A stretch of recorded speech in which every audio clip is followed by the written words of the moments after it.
இயேசுவின் பெயருக்கு விண்ணவர் மன்னவர் கீழுலகோர் அனைவரும் மண்டியிடுவர். தந்தையாம் கடவுளின் மாட்சிக்காக இயேசு கிறிஸ்து ஆண்டவர் என எல்லா நாவுமே அறிக்கையிடும்.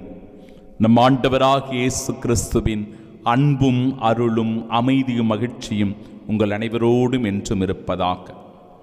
அன்பிற்கு பிரியமுள்ள சகோதர சகோதரிகளே, இன்று நம் தாயாம் திரு அவை அருட்பணியாளரான லயோலா நகர் புனித இன்னாசியார் அவர்களை நினைவு கூர்ந்து ஜெபிக்க நமக்கு அழைப்பு தருகிறது.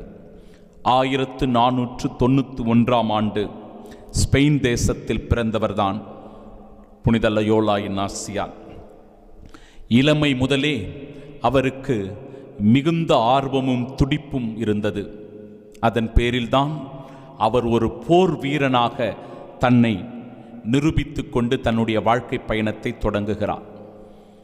மிகச்சிறந்த ஒரு இளைஞர், துடிப்புள்ள ஒரு இளைஞர், போராடு குணம் படைத்தவர்.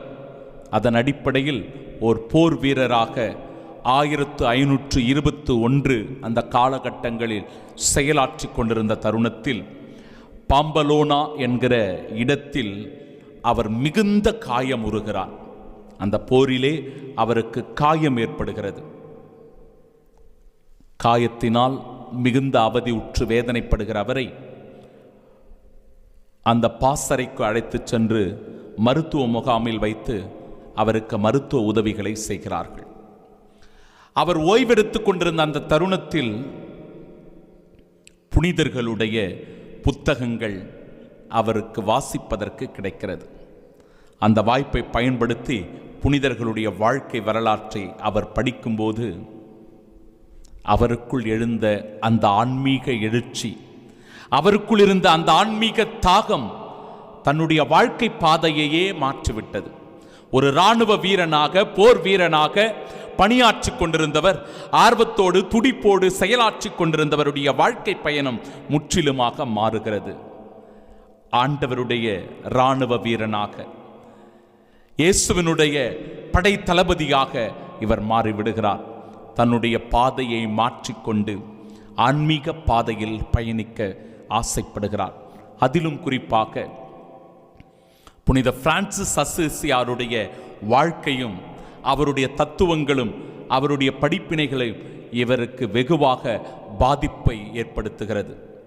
இவருடைய வாழ்க்கை பாதையை மாற்றுகிறது. கிறிஸ்துவின் மீது அதிகமான தாகத்தை ஏற்படுத்துகிறது. இதனால் இவர் தொடர்ந்து தப முயற்சிகளில், ஜப முயற்சிகளில் ஈடுபடுகிறார். தனிமையான ஓரிடத்தில் சென்று மன்சேரா என்கிற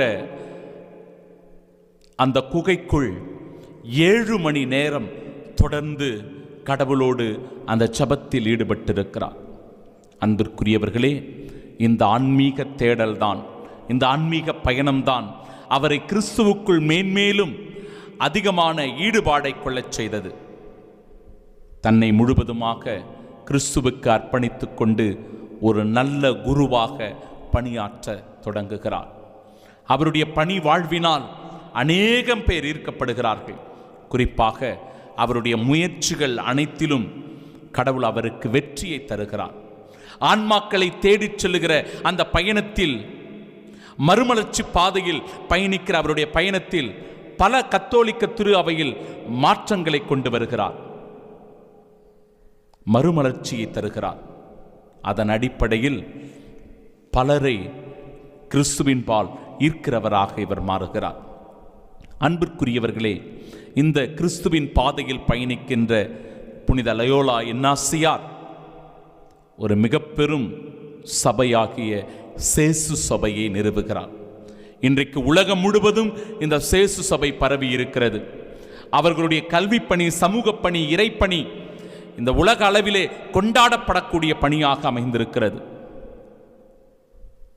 கத்தோலிக்க திருச்சபையில் ஒரு மிக பெரும் மறுமலர்ச்சியை, மாற்றங்களை கொண்டு வந்தவராக புனித லயோலா இன்னாசியார் திகழ்கிறார். அன்பு சகோதர சகோதரிகளே, அன்னை மரியாளும் புனித லயோலா இன்னாசியாருடைய வாழ்க்கையில் மிக பெரும் ஒரு பங்கை ஆற்றியிருக்கிறார். குறிப்பாக தேவ அன்னை குழந்தை இயேசுவோடு புனித லயோலா இன்னாசியாருக்கு காட்சி அளித்ததின் பேரில் தன்னை முழுவதுமாக கிறிஸ்துவுக்கு அர்ப்பணித்து வாழ்கிற வாழ்க்கையானது அவருக்கு தொடங்குகிறது. அதன் அடிப்படையிலேயே தன்னை முழுவதுமாக கிறிஸ்துவின் சாட்சியாக அவர் மாற்றிக்கொள்ளுகிறார். அன்பிற்குரியவர்களே, 1523ஆம் ஆண்டு லயோலா என்கிற அந்த இடத்திற்கு சென்று அவர் தன்னுடைய வாழ்க்கையை அந்த இடத்திலேயே துவங்குவதற்கு முயற்சி செய்கிறார். லயோலா இன்னாசியார் தொடங்கிய அந்த இயேசு சபையை வளர்த்தெடுப்பதற்காக பல முயற்சிகளை அவர் மேற்கொள்ளுகிறார். அதன் வழியில் உலகம் முழுவதும் இந்த சபை இன்றைக்கு பரவி வளர்வதற்கு அவர் அமைத்த அந்த ஆன்மீக பயிற்சி முறைகள் மிக மிக சாலச் சிறந்ததாக அமைந்திருக்கிறது. 1556ஆம் ஆண்டு இறைவனடி சேருகிற இந்த புனிதருக்கு அருளாளர் பட்டத்தை திருத்தந்தை 5ஆம் பவுல் வழங்குகிறார்.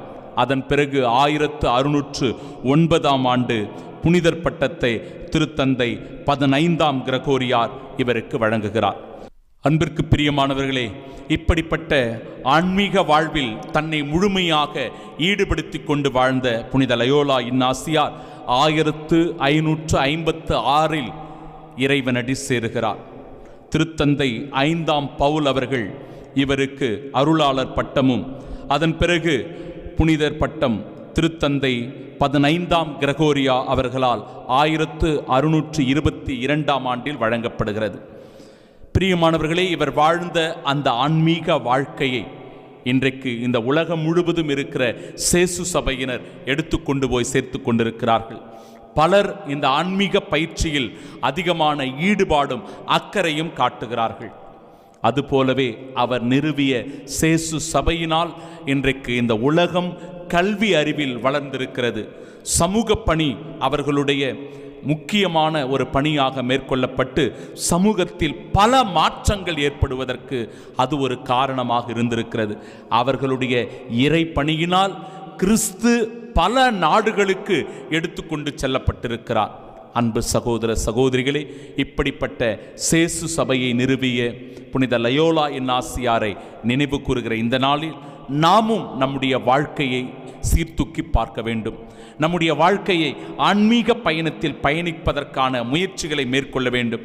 ஒருவேளை நம்முடைய வாழ்க்கை பயணம் வேறொரு திசையில் பயணித்துக் கொண்டிருக்கிறது என்றால், எப்படி ஒரு போர் வீரனாக இருந்த லயோலா இன்னாசியார் தன்னுடைய வாழ்க்கை பயணத்தை கிறிஸ்துவை நோக்கி செலுத்தினாரோ, அதுபோல தீமையின் பக்கமாக சாத்தானின் சூழ்ச்சிகளினால் சோதனையில் விழுந்து கிடக்கிற நம்முடைய வாழ்க்கை பாதையை மாற்றிக்கொண்டு கிறிஸ்துவின் பாதையில் பயணிக்க இந்த நாளிலே சிறப்பான வரங்களை பெற ஜெபிப்போம். குறிப்பாக புனித லயோலா இன்னாசியாரால் தொடங்கப்பட்ட சேசு சபை குருக்களுக்காக ஜெபிப்போம். அவர்களுடைய பணி மேன்மேலும் சிறக்க இறைவனிடத்தில் மன்றாடுவோம். ஆமீன்.